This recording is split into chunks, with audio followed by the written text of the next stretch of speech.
Good evening, Blackwood Insomniacs. It's your local ghost storyteller here, Allie Clifford. If you're still awake, you're in the right place. This is called Submitted After Death. If you're a student at Blackwood, you know the rumor.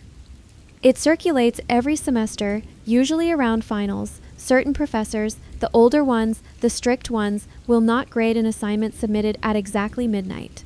Not 1 second before, exactly midnight, the story goes that something about that precise moment unsettles them.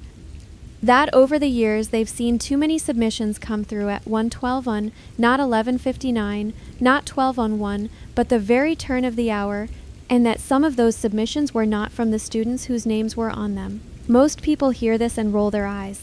It sounds like something invented by a student who missed a deadline and needed a more interesting excuse. Until you hear where it started.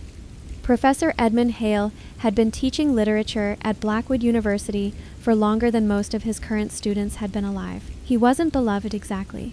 He was respected, which is a different thing and in academia often more durable. His standards didn't move. His expectations didn't bend.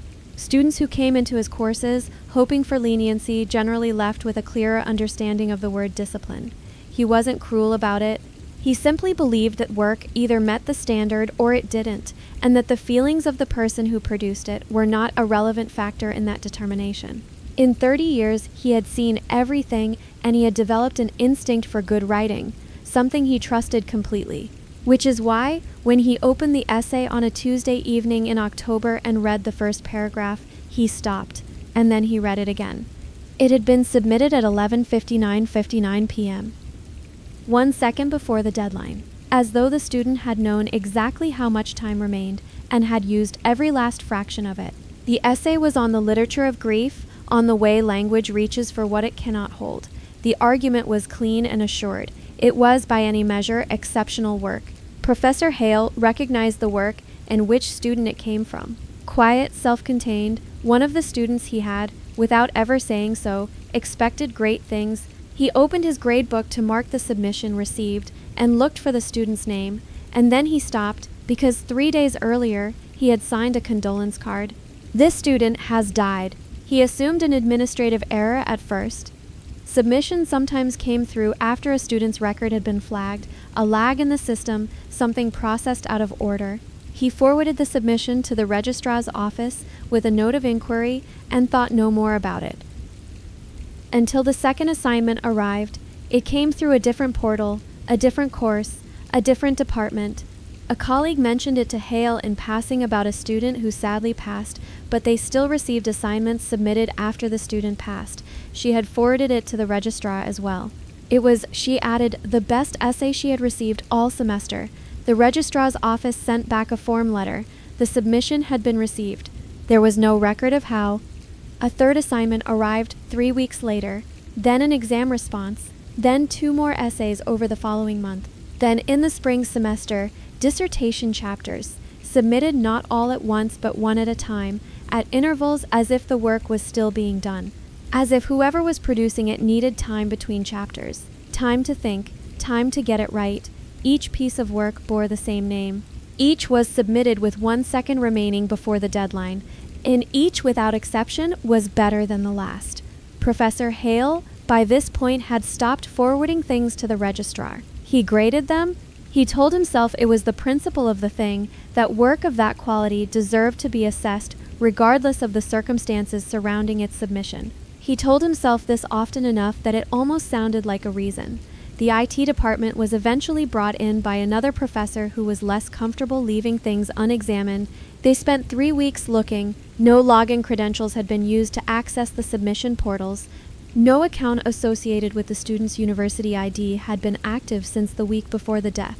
No IP address could be traced for any of the submissions. The files had not been uploaded through any detectable route, not through the standard interface, not through any back-end access.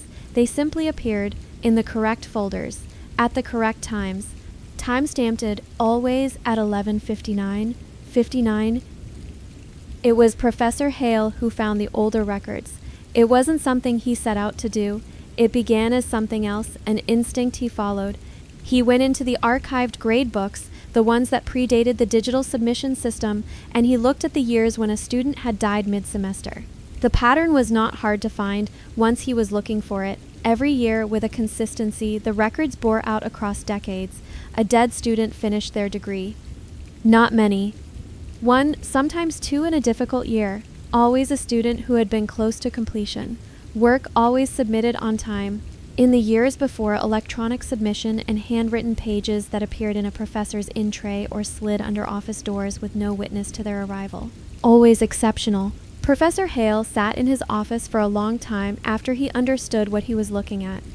He thought about what it means to be that close to the end of something you have spent years building, to have one door left, and then to find it closed. The final dissertation chapter arrived in April. He opened it the same evening. The work was perfect. Precise where it needed to be precise. Open where certainty would have been dishonest. Ending on a sentence that was both final and unfinished. He read it through twice.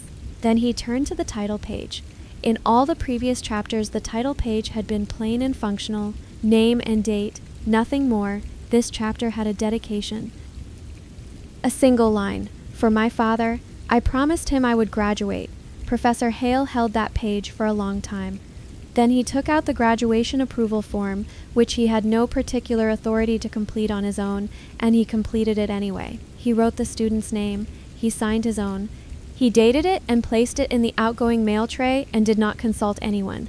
He thought about a promise made to a father and about what it cost to mean something you have said. And he signed his name. The graduation ceremony was held in June, on the lawn in front of the main hall. Names were read, students crossed the stage, photographs were taken. The whole slow, careful ceremony unfolded the way it always does, and then the dean read a name that wasn't on the official program. There was a pause. People aren't sure whether they heard correctly, who are looking at the person next to them to see if they heard it too. No one walked across the stage. The pause stretched. And then in the third row of the faculty seating, a wooden chair shifted, just slightly. The chair had been empty all morning. The diploma was prepared that afternoon, standard practice for students not present at the ceremony. It was placed with the others in the collection room, each in its named sleeve. By the following morning, it was gone. No sign of forced entry. No cameras in the collection room had captured anything. The sleeve was lying flat on the table, empty. Professor Hale retired the following year. He didn't speak publicly about any of it. What he did not say, that on the morning of the graduation ceremony, before the students arrived, and while the chairs were still being arranged on the lawn, he had walked to the third row of the faculty section and placed a small sprig of flowers on the seat of the empty chair. He had cut them from the memorial oak near the chapel. He hadn't told anyone where he was going when he left his office earlier. He had simply thought that someone ought to acknowledge it, that someone had shown up. That's enough from me, Blackwood Insomniacs. I hope you're all in dreamland by now. This is Allie. Good night, Alex.